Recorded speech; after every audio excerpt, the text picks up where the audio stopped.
was saying Hugo Chavez is not going to be El Presidente for life, and therefore the price of oil was going down. But it appears now he's still not going to be El Presidente for life, but the price of oil is on the way up. Right. Here you go. Iran making waves. Yes. Take it away, guys. Who knows? Of course, I'd never count that guy out. Well, he did say he'll fight his opponents tooth and nail, even though he conceded that his efforts to change the constitution in Venezuela didn't work. Thanks, gang. All right. And as they turn it over, guess what? Oil just went back down below what it was on Friday. Well, from Wall Street to Main Street, fixing the housing mess. Good afternoon. I'm David Asman. And I'm Liz Klayman. Thanks for joining us on Fox Business. Treasury Secretary Paulson says an agreement aimed at freezing troubled subprime mortgage rates may be near. Is government doing too much or too little, perhaps, to solve the problem? We'll ask our Fox panel next. It's a good question, but first to check in the markets. The Dow, as Dagan and Stewart was just telling us, is down about 43 points, and oil is now flirting with a flat line. It's been down. But those rallies not enough to rally the overall market here. Again, David, Liz, and NASDAQ lowered by about 0.4%. Back over to you. Hey, Sandra, do you have a Blackberry? Of course, right? Of course, and I love it, too. Yeah, we do, right? But not everybody has problem-free Blackberries. Yeah, that would be me. I'm having a problem today. Blackberries, Trios, a lot of other PDAs. We don't want to just focus on Blackberries. But Liz has a little bit of a problem, and we figured instead of messing around with some folks who might say, yeah, we'll try to make it better, we go right to the top. That's right. We certainly do. You know, they often intrude on our personal lives. Some people don't mind it because it helps them become more effective, or they don't have to be strapped to the office chair. They can be elsewhere and still look like they're working, I guess. Our next guest has told his employees to stop using these devices after hours. He's actually quite pleased with the results. He might even be saving a few marriages in the process. Sam Chapman, CEO of Empower Public Relations, is live in Chicago. Welcome, Sam. Thanks for having me. Okay, what did you do with your employees? You told them to stop using them after hours? Yes, at 6 o'clock in the evening and on the weekends, we all turn our Blackberries off. Okay. And what happens? Have you had any any blowback from all this?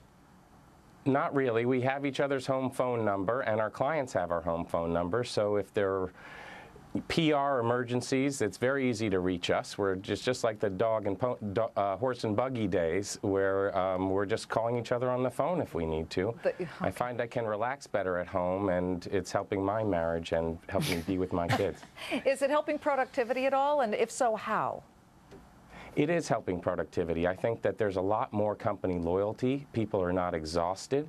And I make up the story that the BlackBerry was really keeping us edgy, and that at night we kept waiting for it to buzz or to ring, and that expectancy was driving me crazy, and I got the feedback from some of my employees that it was just too much to take. You know, this is fascinating that we're doing this story today, and that we found you because Saturday night I had a hot date with my husband, and he's really listening to me. He's listening to my boring stories, I'm sure. And then he says, I just want you to know how many times the BlackBerry went off that I didn't answer. Oh, saying, that's a good sign. Bravo. But, it actually, I mean, as you say, it tends to intrude when fathers and mothers are trying to deal with their kids, and the kids are saying, Mommy, Mommy, and we're looking at our BlackBerries.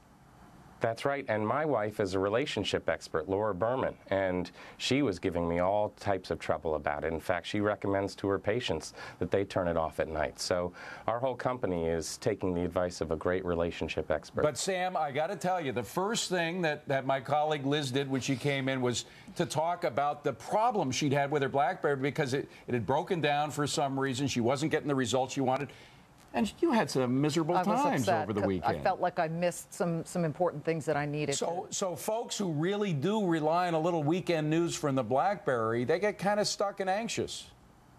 Well, they can turn it back on. We're just not emailing each other. So we've all agreed not to bother each other as a community. If you want to get on and see what's happening on Fox News, you can still do it, though. Samuel, I'll be fascinated to see if other company CEOs follow your lead. But what an interesting lead it's been, and we're glad you came on Fox Business. Thanks for having me. And it's one of those topics that everybody out there is interested in. Right. That's one reason why we have our own little website. I think we can put it on there. Liz and Dave Show. Do you have that? You can email us at lisanddave@foxbusiness.com. And you can just let us know if you think what Samuel did is a great idea, or if it's not. I guess surgeons need it. You know, there's some people who really shouldn't turn. News people sometimes need to know what's going on during the weekend. Unfortunately. All right. Well, we are keeping an eye on the markets this day. It is a down day for the markets. The Dow Jones Industrial is down about 34 points.